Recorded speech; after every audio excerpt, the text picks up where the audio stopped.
Na semana em que é esperada a apresentação de denúncia contra o presidente Michel Temer, os trabalhos no plenário da Câmara devem sofrer os reflexos da crise política. A gente conversa agora com a repórter Dini Moraes, que acompanha as votações no plenário Ulisses Guimarães. Dini, temos ainda aí uma polêmica na pauta essa semana, que é a medida provisória da regularização fundiária, né? Boa noite. Boa noite, Jaciene. Boa noite a todos que nos acompanham agora ao vivo pela TV Câmara. É isso mesmo, a medida provisória 759, que é aquela medida provisória que trata da regularização de terrenos do Brasil, ela é o principal desafio do plenário da Câmara nesta semana. Ela já foi aprovada pelo plenário em maio, mas num contexto atípico. A oposição ela se retirou do plenário, ou seja, foi votada sem a presença da oposição no plenário, que eles se retiraram, né, os deputados de oposição se retiraram em protesto à presença das Forças Armadas nas ruas, que foram chamadas para conter as manifestações violentas pelo governo. Bom, ela foi aprovada nesse contexto todo e agora a Justiça mandou voltar essa medida provisória para a Câmara, porque ela foi modificada no Senado e ela, teoricamente, foi modificado o teor. E quando isso acontece, é obrigatório retornar para a casa de origem, ou seja, aqui na Câmara dos Deputados. Isso é muito raro acontecer, viu, Jaciene? Só que não foi por causa da falta da presença da oposição, foi por causa dessas alterações que o Senado fez. O Thiago Ramos preparou uma reportagem que explica direitinho o que o Supremo Tribunal Federal, o ministro Luiz Barroso, como a gente falou, o que ele decidiu a respeito disso, e a gente vai entender melhor a polêmica. Vamos dar uma olhadinha. Essa história começa com a aprovação no Senado. Lá, o relator Romero Jucá, do PMDB de Roraima, fez 8 mudanças no texto. Ele argumenta que essas questões são de redação, ou seja, que o propósito original do texto foi sim mantido. A oposição não concorda e cita um exemplo. O texto aprovado pela Câmara falava numa data, junho de 2009. O senador Romero Jucá mudou essa data para dezembro de 2016, uma diferença de 7 anos. Para a oposição, que entrou com uma liminar no STF, a mudança no texto solapou do plenário da Câmara dos Deputados a prerrogativa de decidir sobre a matéria. O pedido foi analisado pelo ministro Luiz Roberto Barroso. Ele concordou e decidiu suspender os efeitos da aprovação, determinando o retorno da proposição à Câmara dos Deputados e dando mais 10 dias corridos de prazo para a análise dos deputados. Jaciene, esse prazo que o Thiago fala ali na reportagem, ele vence no próximo final de semana. E a votação dessa medida provisória já está marcada para amanhã. Agora, e como é que deve ser essa votação, hein, Dini? Pela segunda vez. Pois é. Como a gente disse, né, a primeira votação ela foi feita sem problema nenhum. Ela foi aprovada com super tranquilidade, apesar de ser uma medida provisória super polêmica. Desde que ela foi editada, ela recebeu várias críticas de diversas entidades. Mesmo assim, como eu falei, no plenário passou tranquilamente aqui no plenário da Câmara.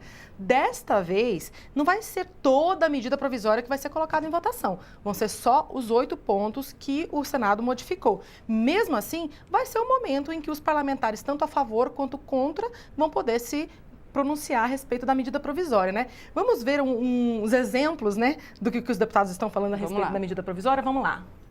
Em primeiro lugar, a CMP ela trata de regularização fundiária. Os artigos que foram colocados pelo senador Jucá, de forma inapropriada, são artigos que propõem regularização fundiária de áreas aqui no Distrito Federal que foram griladas, né? Áreas na região amazônica que foram griladas. Nós vamos trabalhar para rejeitar e principalmente para a gente vai obstruir para que essa medida provisória caia. Em vez de recorrer ao Supremo, nós resolvemos colocar na pauta e votar aqui na Câmara novamente, e que deverá acontecer agora sem nenhuma dificuldade. Mesmo as emendas de mérito consideradas, elas também não têm dificuldade de aprovação no plenário. É uma matéria que interessa a metade da população do Brasil e, em especial, metade da população de Brasília. Agora, Dini, além dessa medida provisória, há alguma outra proposta na pauta para essa semana? Tem sim, Jaciene.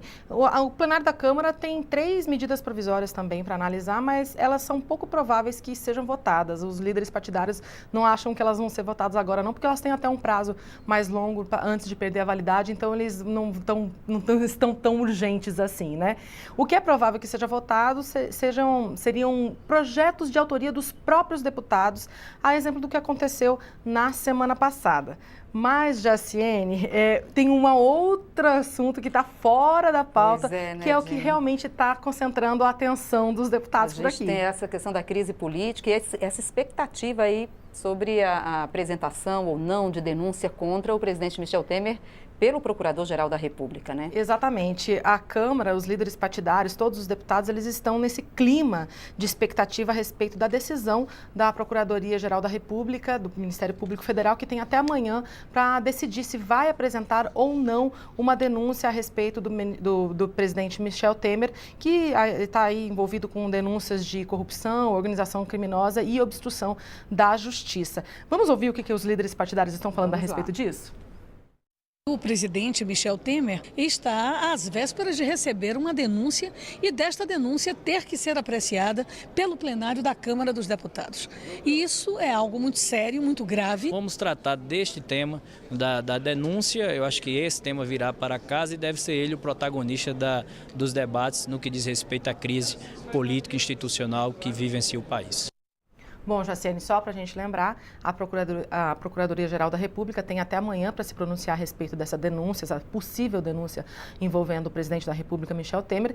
E se for oferecida a denúncia pela Procuradoria-Geral da República, cabe à Câmara dos Deputados autorizar ou não que essa investigação vá adiante, que essa denúncia seja realmente investigada. Por isso que está mobilizando tanto os deputados nesse compasso aí de espera, nessa tensão se vai ocorrer ou não, né? Pode ter aí reflexos no plenário, né, Dini? Exatamente. Muito obrigada, Dini, pelas informações. Até mais.